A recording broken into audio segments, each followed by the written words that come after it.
discussing about the genetically modified organism or GMO. Ano nga ba ang GMO? GMO are plants, animals, and microbes whose DNA has been altered using the modern biotechnology. Ginagawa ang GMO by identifying and extracting the genes of the specific organism.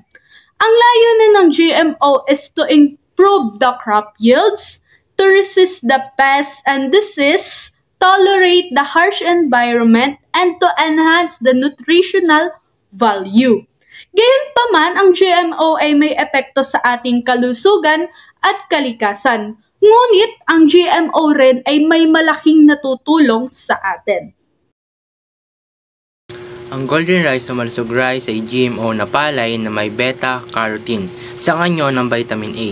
Ginawa ito gamit ang gene mula sa mais, bakterya para labanan ang vitamins A deficiency, na sanhi ng pagkabulag at mahinang resistensya. Ligtas ito ayon sa gobyerno.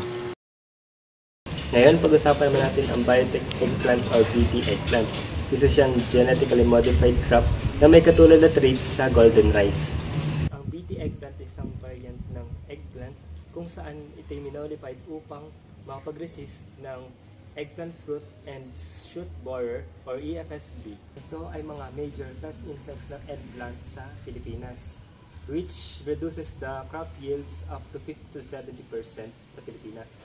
BT eggplant is expected to reduce these kinds of losses and expected to increase the crop yields of farmers up to 192% according to the ISAA. Isa rin sa mga example ng GMO dito sa Pilipinas ay ang BT corn o biotech corn. Ito po ay ni-modify para po maging resistant siya sa isang major pest ng corn dito sa Asia. At ayun ay yung Asiatic corn borer o tinatawag na Ostrinia fornacalis. Ito ay nakaka-apekto sa pag-aani kapag hinayaan. So, ni-modify ang BT corn para mag-produce ng toxin sa bakterya ng soil niya na toxic sa pest, kaya nababawasan ang paggamit ng mga chemical pesticides. GMOs are created by altering the genes of plants or animals to improve their traits. In farming, they help increase crop yields, make plants resistant to pests, diseases, and drought, and reduce the need for chemical pesticides, helping farmers save time and money. In terms of health, GMOs can make food more nutritious, like rice enriched with vitamin A, and help food last longer, reducing waste. For the environment, GMOs lessen the use of harmful chemicals, conserve soil and water, and reduce pollution, making agriculture more sustainable. Overall, GMOs plays a big role in producing more food, improving nutrition, and protecting our planet. Thank you.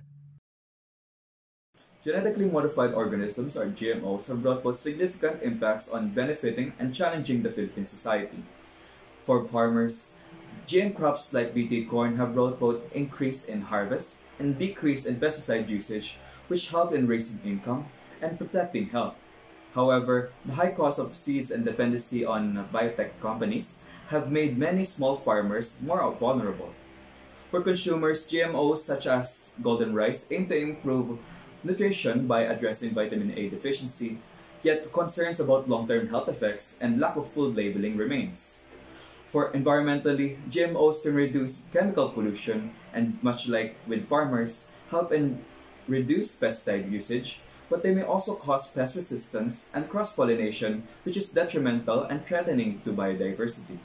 Economically, biotechnology has boosted corn production and supported related industries, but it also increased corporate control over seeds production and raises legal and ethical debates.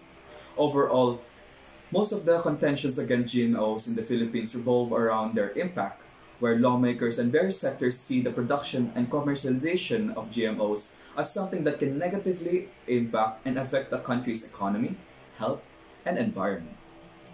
Thank you very much.